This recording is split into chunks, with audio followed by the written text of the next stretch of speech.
What is up, everyone? Today we are talking about possibly the greatest country song on the radio today. But before we get into it, my name is Ice, and with us, as always, is Dixon.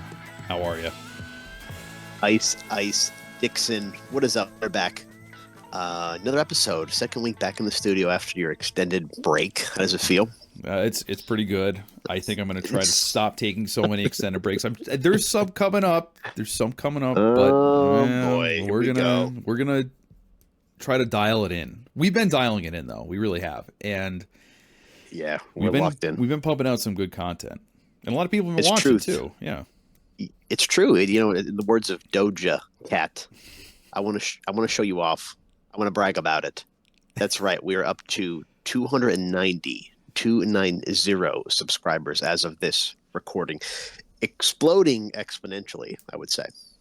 Right. If you guys remember, I think I always bring this up, but we were at 100 in December or November of last year. Yeah, 2023.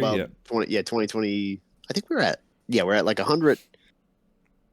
Yeah, 100 in last fall, I think. Right. So we are growing exponentially, and it doesn't even feel like we've been doing this show that long, but we've been doing it for about 2 years now. Craziness, and it's been a joy every single episode. It's great to be back, and I think it's time for everybody's favorite segment, the comment of the week. My favorite segment. Yeah, so I your favorite segment. I'm just gonna say that. It is. It really is. Do you want me to do the response one first, or do you want me to do the other one first that we're kind of agreeable with?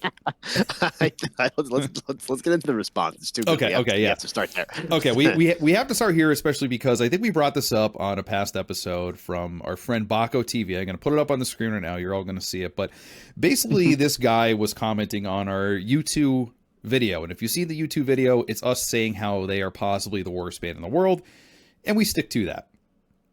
Yes. But this guy, his whole argument was that, we're two people that haven't done anything. I'll just read quick. It's a long rant. This is the typical discussion of two people who have never done anything, have not created anything, have not contributed anything, and want to criticize those who take risks. I don't like his nickname. It seems pretentious to me. It's a nickname. Pretentious is criticizing art without putting anything on the table. Sad. Go create something and be proud of it. So then after that, we get a response. Some guy just says, "Get over it." That's awesome. That's awesome. That's great. I know. He's fantastic. Yeah. So you got this whole rant. This guy's just like, yeah, no, he was really salty. A lot of likes on there though. He's got 8 likes. I think it's a lot of people that just really love you too. I think that's the problem. For sure. Yeah, there's definitely that faction out there. Yeah, for sure. And we weren't even that like hateful towards them. We kind of just said what we thought. Said what needed to be said, for sure. Right, we did. We said what needed to be said. We said what people are afraid to say, which I could understand because a lot of people got very angry with us. But I want to bring up, this is the real comment of the week, really. It's from our buddy here, Andrew Shore 262. Now, this is someone who seems to agree with what we said, but also has some things to say against us. And I think this was nicely put. It says, I saw U2 play in 1981 in the UK in a small venue. Then I saw them play and fill a stadium in 1993. Some of your comments are right on the money. Live the whole experience. Live, the whole experience is entertaining, and it's that momentum which has boosted their popularity. I agree there is a lot of dross, and for the past 20 years or so, it's been dire. Having said that, I still listen to them periodically, probably because they remind me of when I was younger, man, and life was good. What a nice comment. That was really nice. That was really, really cool. And it's interesting to hear that from a long-time U2 fan. Right. That we were kind of on the money with some of this stuff. I know that. Yeah, that was pretty cool to see because this guy was seeing them play in 1981, and I wasn't even born yet, so weren't even thought of. No, I wasn't even thought of. So it's kind of cool to see someone who's going to concerts back when U2 was climbing in their popularity. So I guess it was the live shows. I've obviously never seen a live show. They're doing their thing in Las Vegas now in the big ball and the big sphere. Oh, yeah, the sphere. Yeah, interesting. What a weird band to like put in there. It's like, oh, we got the Sphere. Who are we gonna put in there? U2. I don't know. We got the Sphere. We're gonna stick U2 in there. Yeah. I don't know. Put U2 in there, I guess. That's so true. And I guess you have the experience, but like, sure, we looked at it. I think U2 came out with another album just a few months ago, and it's just re-recordings of their old stuff. I'm pretty sure we touched on that. Yeah, and that was another thing. I mean, that alone is pretentious. It's a lot of this like it's like Taylor Swift doing Taylor's version and re-releasing her same songs 80 times. You know what I mean? It's just like, come on. Can we? I'm sure the tickets. Yeah, exactly. Mm-hmm. I'm sure the tickets for the Sphere aren't cheap either. No, I guarantee they're not. Unbelievable. These artists they get away with highway robbery. They do. Speaking of highway robbery, wait a minute. That was our comment of the week. Comments of the week, actually. Bonus. That's right. So, brought a little bonus in there. Good. So, without further ado, Dixon, you were the one that brought this up to me. So let's get into the subject of today's episode. I want you to tell us what we're getting into. All right, so there's a lot here to unpack, and there really isn't at all. But so my segue was going to be, speaking of highway robbery, how about a good cowboy song? How about a song about cowboys? Mm-hmm. that sounds like something you're in for, Ice. You like that? Oh, I love it. I love a good cowboy song. So my favorite, honestly. That's my favorite genre. So we're talking about cowboy songs as a genre. So talking about the song White Horse by Chris Stapleton, released about 8 months ago. So it's not really new, but I'm hearing it played more often. I'm hearing it out there. I'm hearing it on the radio. I was at a golf venue a few days ago, and this was on the speakers. I'm like, what is this? I had to look it up. I said, okay, This is definitely Chris Stapleton. I had to hear it again. Let me take you back to Chris Stapleton. So Chris Stapleton is known for that mother effing Tennessee whiskey. You go to a funeral home, you go to an elevator, you go to the mall, you're at the dentist, you're somewhere, and that song is effing playing everywhere you go. Yeah. Okay, hold on. Can I say something really quick? Absolutely. I really like Tennessee whiskey. I like that song. Okay, listen. Hold on. Yeah. Listen. I gotta speak my piece here because I knew you were going to say this because I went on the Spotify to listen to White Horse, and then I saw, his most played songs. I'm like, oh, Tennessee Whiskey. Mm-hmm. And it has like 1 billion plays. And I listened to it after listening to White Horse. I'm like, this is a good song. There's a lot of soul here and everything. But then I'm like, the radio, I thought this in my head. I'm like, the radio ruined this song. It's like, this was so overplayed. And it's everywhere. Do you think it would have been better if it wasn't literally anywhere you go you could hear this song? It's kind of annoying. Do you think that ruined it? I don't think it's a good song. Okay. All right. I don't think it's a good song. But here's the thing. Okay. That is actually a cover song.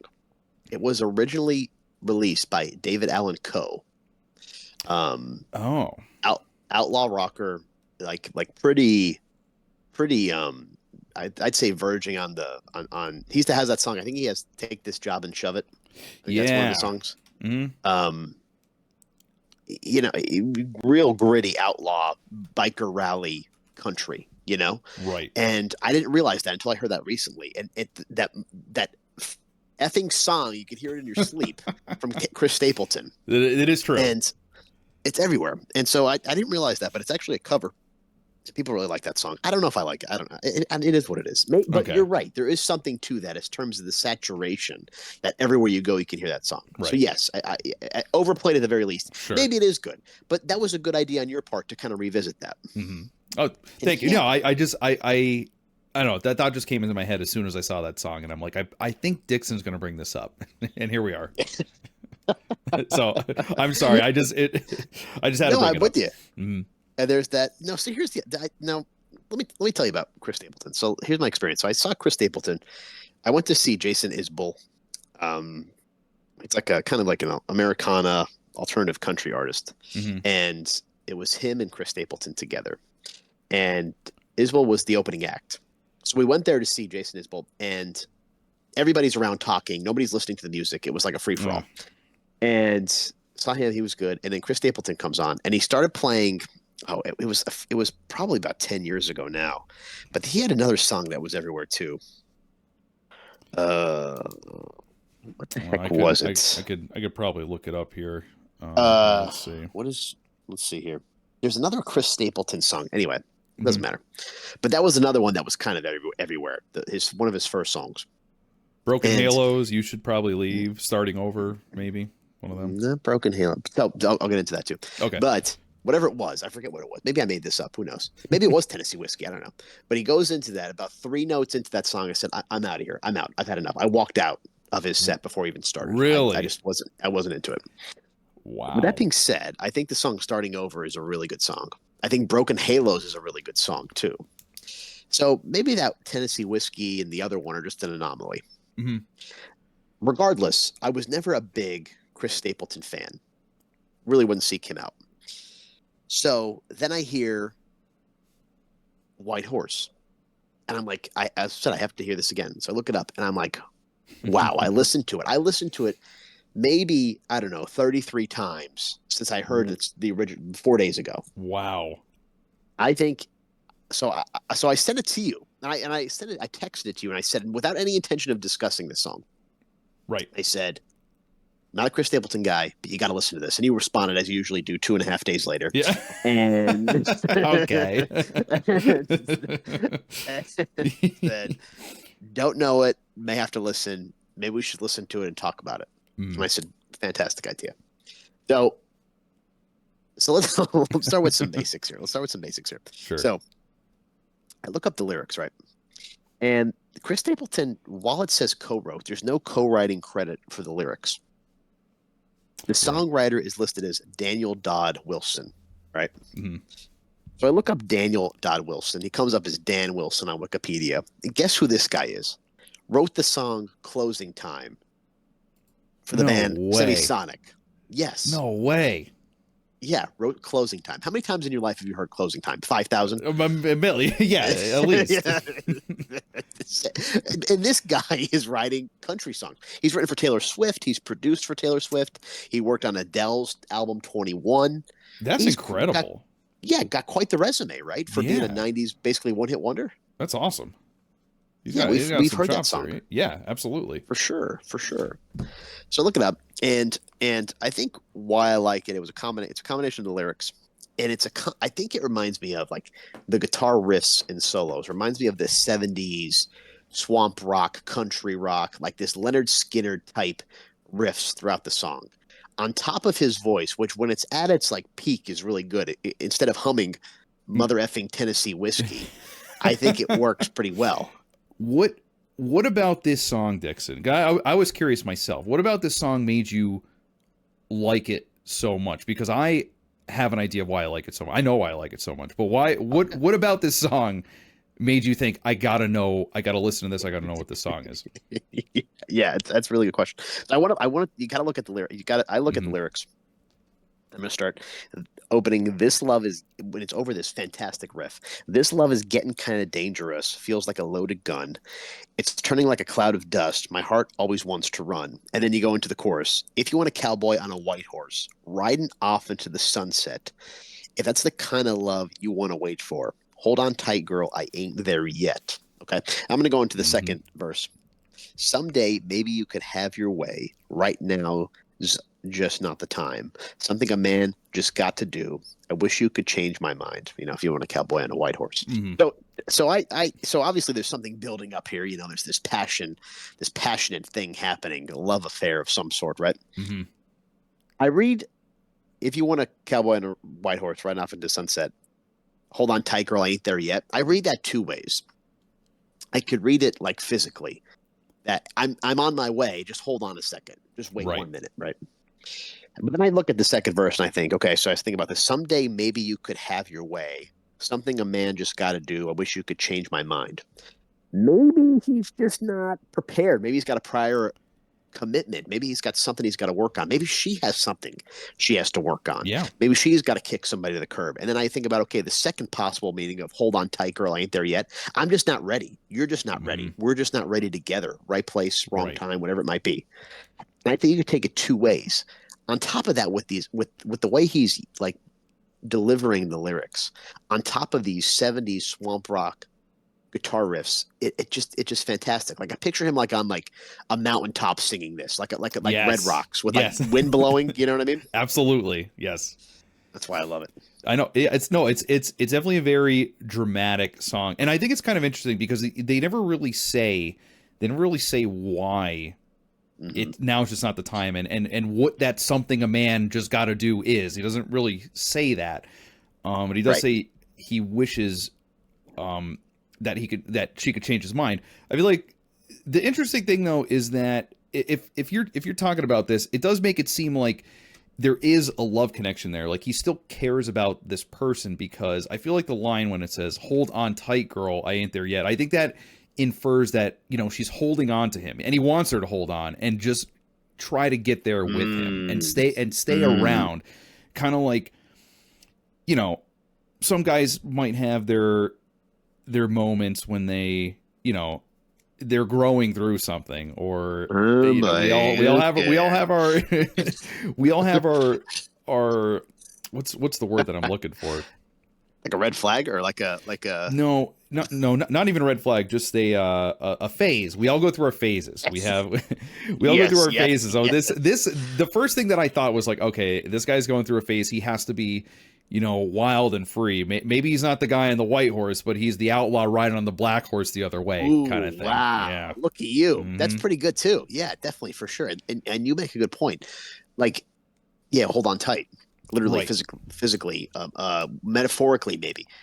There's that moment that something's got to happen, and he's hoping that she could change his mind. So maybe he's making a decision, like, okay, hey, let me figure out what I got to do first, and then we'll go from there on this so-called white horse. Yes, exactly. So, and you know what? I think that this, whatever way you interpret it, I feel like a lot of people have been in this position, and I think that's why it's so.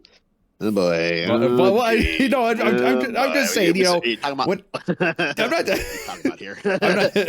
not talking about anyone or anything. I'm just saying, I'm just saying, you always you hear the line. I mean, even in popular culture, in movies, whatever, it's like, oh, I'm not ready yet. I'm not ready to be with you yet, or whatever. And I think a lot of people could relate to this in that way.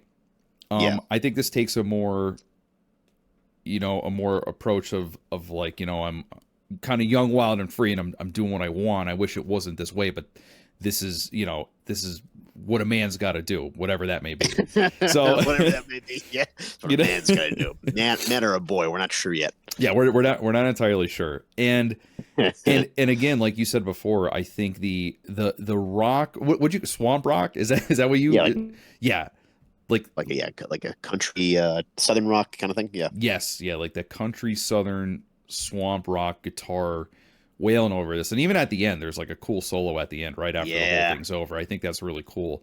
But it fits with this. I think Chris Stapleton, the way he sings it, I think there's a lot of passion, and I'm probably getting too deep into this, but there's a twinge of pain in his voice, maybe a regretful nature that he's upset that this is the way it has to be. So again, you have all these different emotions coming from how you interpret the lyrics and how Chris Stapleton's singing it.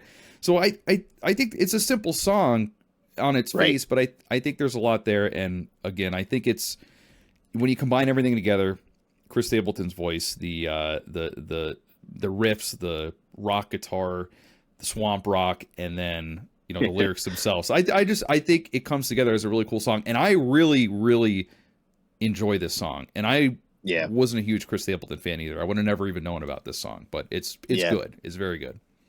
No, I thought the same thing too. And when I first heard, like, this isn't anything I would ever like seek out. I don't usually listen to this kind of thing, and I enjoy it. But you listen to this is going to blow the Florida Georgia line out your a-hole. Like, if you listen to this on full volume, like on a summer day. Yes. Oh man, your favorite Luke Bryan. You forget your buddy Luke Bryan has no idea what's going on in reality. If there's songs like this out there, that could be on modern country radio.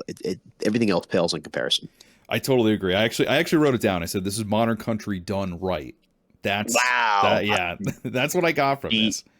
DUN, done right. I love it. And You're absolutely. That's so funny. It would blow the ace off your Florida Georgia line. This is like Florida Georgia line for adults. I would say that if Wow, you want to make the comparison. that's so funny. That is savage. Nice. That's savage. I love it. We're going after them and Luke Bryan. But yeah, no, I'm glad you got me onto this song. Now, I have to bring up this article. Apparently, this is way back in 2013. This song was thought of. Really? And, wow, over 10 years ago. Right. And it's kind of funny because Dan Wilson comes out of nowhere and says, there was a movie called The Lone Ranger that was coming out. I walked into the room to write with Dan Wilson, and then he brought up and said, hey, they're looking for a song for the Lone Ranger movie. And Chris Stapleton was like, okay, cool, let's write something. And then he goes, what do you know about it? And Dan Wilson goes, I don't really know anything about this movie. And then they're just like, well, how about we just make a song that like sounds like rock with country in it? So it's so funny. So they made up the riffs, and then they just kind of dropped it. They didn't have anything for it. And then years and years and years passed, and then they still had that riff. They still had like the bones of the song, no lyrics or nothing. But then they got back in the studio, him and Wilson, and then they just started playing with each other. And he said they just kind of meshed, and then, you know, the Lone Ranger was gone. It was just a rock country song at that point. And then they just came together and wrote the lyrics, and they said that just kind of drove the song. It drove the spirit of the song. Wow. And The Lone Ranger is, I think, one of the worst movies ever made, like, of all time, if I recall correctly. And that's why I was glad that this was not associated with it. Like, it started them, it got them to the point of like, okay, this is what the song is going to sound like, as far as like, we're going to put electric guitar with country in it. And that's pretty much the only inspiration that the Lone Ranger had. Because I heard that was an awful, awful movie. Yeah, I didn't see it. Did you see it? I didn't, but I heard it was bad. Because it's Jonathan Depp, right? And then he's the Native American. He's the Native American. He's the Native American. And then the other guy, it's Armie Hammer. Armie Hammer. Now, didn't he get busted? He wanted to like eat people or something. There was a whole scandal. Yeah, didn't he? Like, it was like something crazy like that. Yeah, he wanted to eat somebody's skin or something like that. Oh God, there was something ridiculous. Right, yeah, cannibalism and abuse controversy. Yeah, he looked. Oh my gosh, pretty crazy. We don't know if this is illegal. We don't know if this is 100% true because we haven't looked into it, but possibly a cannibal. Wow. Okay, and so and then the Lone Ranger was terrible on top of it. I remember that was everywhere. Remember when that was going to come out? It was on the Super Bowl, the whole Super Bowl, and then I think it was the like the Amazon boxes at the time had the Lone Ranger like images on them. yes. That is hilarious. Yes. Yeah, and it ended up being like a total flop, and nobody liked it, and that was it. That's crazy to have that much confidence in your shitty movie and think it's going to be amazing and advertise. They probably spent hundreds of millions of dollars on advertisement and just lost everything. Yeah, really. And good thing this song wasn't in that movie, because maybe it would have saved the movie. Who knows? It might have evoked some kind of a better emotion out of it. But who the hell knows? Wow, I'll tell you what. Yeah, they really dodged the bullet there. Yeah, but it's a good. So if now here's the problem: if this becomes the next Tennessee whiskey, which I don't think it will, because it's too good, because people don't like good things in reality. You're right. In reality, they don't. Mass audience BS. They don't go for good stuff. But I wonder if they could play this song out. And I'm thinking about, don't you always have like your favorite song that you listen to over and over again when you first hear it? Sure. And then eventually it becomes like played out. Mm-hmm. And you always think, I can never get tired of listening to this song. And then eventually you do get tired of listening to that song. Yeah. But maybe you always go back to it. Mm-hmm. I mean, this to me is just, I love it. I think it's a great song. I'm really enjoying it. I do. And I think that's an awesome thing when you find one of these songs. I know the exact feeling when you find a song that you really, really enjoy, and maybe you don't even think about why you enjoy it, but there's just something about it that makes you listen to it over and over and over again. I think that's a great thing. I think that's the markings of a great song. I think you're right too. That's the truth, and maybe you don't understand why, but you just want to listen to it. And there you go. And that's really what good music is all about, isn't it? It You is. just want to listen to it.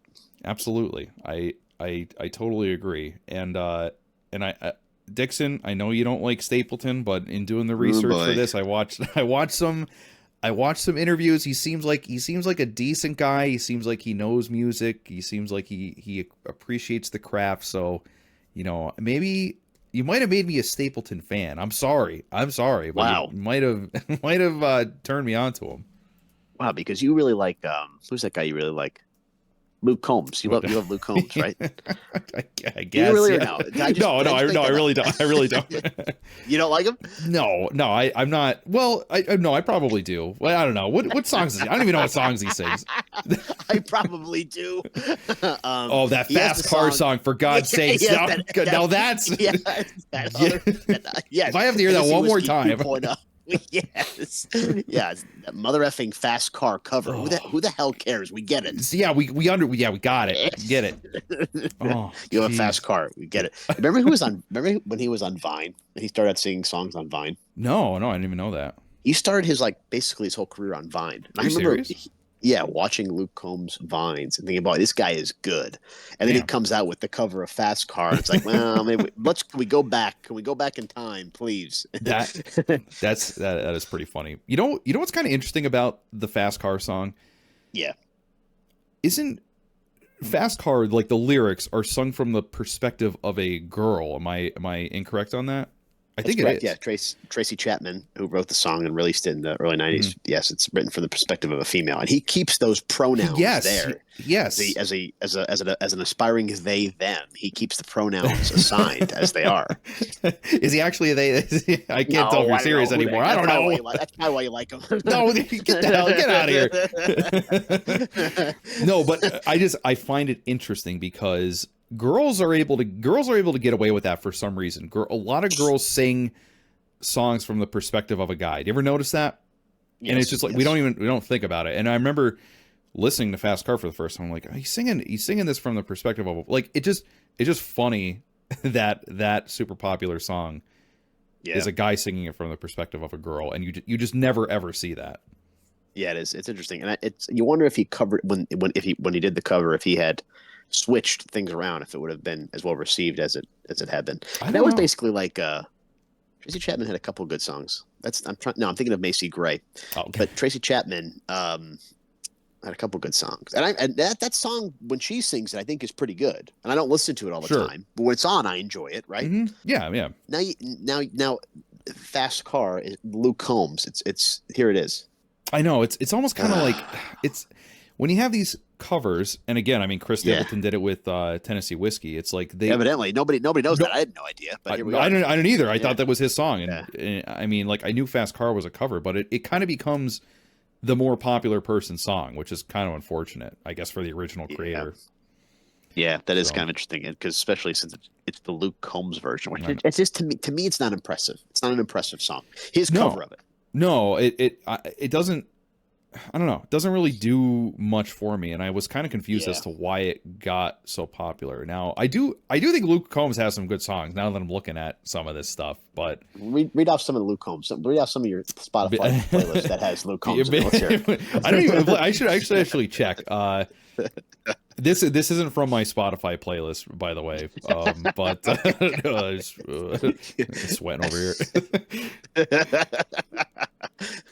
No, I'm honestly searching right now because I'm really curious. No, I don't have any Luke Combs.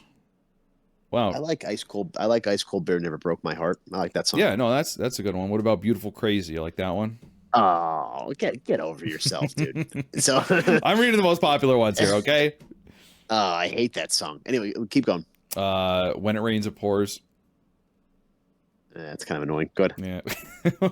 Where the Wild Things Are. Oh, I hate that song.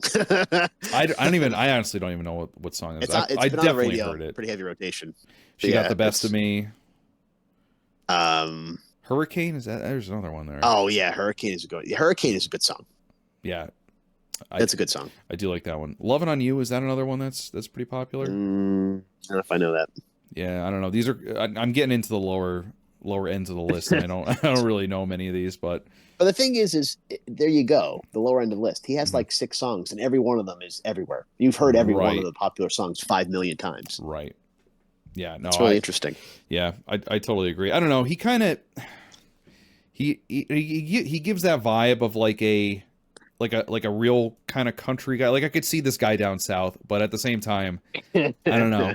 The fast car thing kind of throws me off. Yeah, he wears a nice watch. He wears a Rolex Submariner. Yeah, no, yeah, he does. He does. But he has that Columbia fishing shirt, and I think he wears Crocs. Mm-hmm. Yeah, I'm actually seeing pictures of him right now. But I'm telling you, I think that Chris Stapleton, I think he's a down to earth kind of guy too. He does stuff with his wife. Morgane. I don't know. That's how her name's spelled. I don't know if it's Morgan. Morgane. It's spelled Morgane. I don't know what her name is, but I'm 100% sure. 100%. It's definitely not Morgane. Not Morgane. I said it's so funny.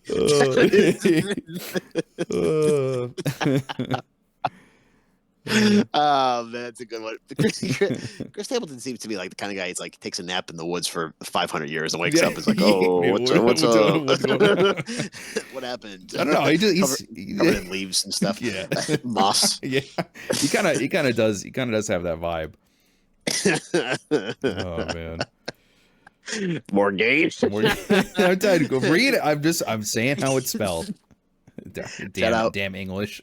Shout out to Morgane Stapleton. Yeah, friend of the show anytime. We love you, Morgane. We're gonna come back. I want the comment of the week to be someone talking about Morgane. That's what I want it to be. Oh man, that's good. I can't stop. I don't know why that's so funny. I love it. Listen, what I was trying to say was I think it's nice. I think it's nice that he does stuff with his wife. All right. Yeah, that is really nice. Yeah, sure. Nice. Yeah, real great. More to gain from doing stuff with his wife. No, that is really nice. Yeah. Oh man, that's good. That's a good one. But anyway. So well, that's good. Well, that's good. I'm glad. Hey, we both enlightened ourselves a little bit as far as new country, and maybe country we weren't always listening to. So hopefully that did the same for you all out there. Yeah, guys, I hope you got a little bit of a broader perspective. Maybe you're going to give Chris Stapleton a shot after you wanted to, jump off a bridge in Minecraft after hearing Tennessee Whiskey for the 8 millionth time. Maybe you'll go back and give him another shot because, as Dixon said, this song White Horse it's worth it to listen to. It really is. Yeah. I think it's the best country song out there right now, as of right now. I would agree. Maybe it'll be hold up through the years. We'll see how it goes. It might, yeah. We'll keep an eye on Mr. Stapleton and wife Morgane. We'll keep him in our thoughts. Keep thoughts and prayers to Morgane. Yeah. Well, guys, that was fun. But guys, listen. We had a lot of fun here today, but we would have even more fun if you guys liked and subscribed and left a comment. It honestly really helps us out a lot. Like we said, we're making a push, a huge effort to get to 1,000 by the end of the year. So please help us out. And maybe we're going to do something special when we hit 1,000, regardless if it's at the end of the year. But if it is the end of the year, we'll do something extra special. For sure. That would be ideal if it all lined up with the Roman calendar. And like you said, leave a comment. You see what happens on the comment of the week. They're featured. The comment is out there for people to see. You're gonna get a shout out. Good, bad, or indifferent. It's all good. That's right. That's right. All publicity is good publicity. Yep, so, for sure. So so keep that in mind when you're going to leave a comment. That's right. We welcome it all. But guys, thanks for listening, and we'll see you in the next one. Peace.